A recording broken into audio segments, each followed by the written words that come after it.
Hello, welcome back to Kim Reads' Continue with Misery 20. Eat, she said from far away, and he felt a stinging pain.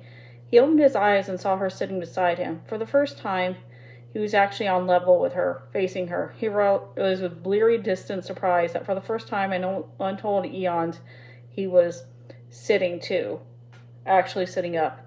Who gives a shit, he thought, and let his eyes shut again. The tide was on. The pilings were covered.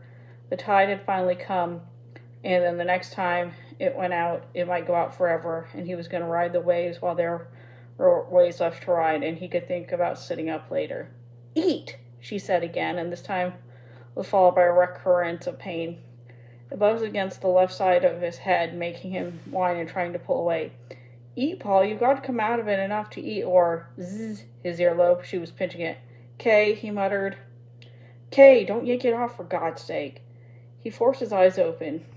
Each lid felt as if it had a cement block dangling from it. Immediately the spoon was in his mouth, dumping the hot soup down his throat. He swallowed to keep from drowning. Suddenly, out of nowhere, the most amazing comeback this announcer has ever seen, ladies and gentlemen. I Got the Hungries came bursting into view. It was as if the first spoonful of soup had awakened his gut from a hypnotic trance. He took the rest as fast as he could out of his mouth, seeming to grow more rather than less hungry as he slurped and swallowed. He had a vague memory of her wheeling out the sinister smoking barbecue, and then wheeling in something which, in his drugged and fading stare, he thought about might be a shopping cart. The idea had caused him to feel neither surprise nor wonder. He was visiting with Annie Wilkes after all. Barbecue, shopping cart, maybe tomorrow a parking meter or a nuclear warhead. When you live in the funhouse, the laugh riot just never stopped. He had drifted off, but now he realized it was in the shopping cart had been a folded-up wheelchair. He was sitting in it, his splinted legs stuffed stiffly out in front of him, his pelvic area feeling uncomfortably swollen and not very happy with the new position. She put me in it while I was conked out, he thought. Lifted me, dead weight. Christ, she must be strong. Finished, she said. I'm pleased to see how well you took this soup, Paul. I believe you're going to mend. We will not say good as new. Alas, no.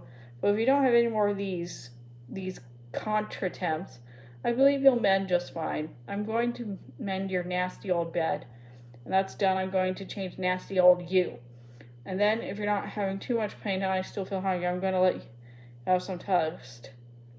Thank you, Annie, he said humbly, and thought, your throat. If I can, I'll give you the chance to lick your throat and say, good mess. But only once, Annie. Only once. 21.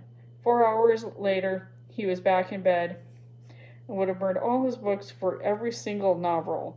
Sitting hadn't bothered him a bit while he was doing it, not with, shit in his bloodstream to pull the Prussian army to sleep.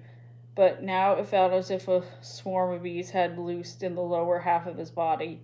He screamed very loudly. The food must have done something for him, because he could not remain able to scream so loudly that he emerged from the dark cloud. He sensed her standing just outside the bedroom door in the hallway for a long time before she actually came in, immobile, turned off, unplugged, gazing blankly at no more than the doorknob or perhaps the patterned lines on her own hands.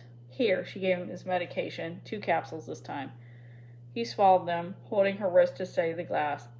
I brought you 2 presents in town, she said, getting up. Did you? He croaked. She pointed to the wheelchair, which brutally in the corner with its steel rest legs stiffening out. I'll show you the other one tomorrow. Now get some sleep, Paul. And I'm going to stop there. See you later.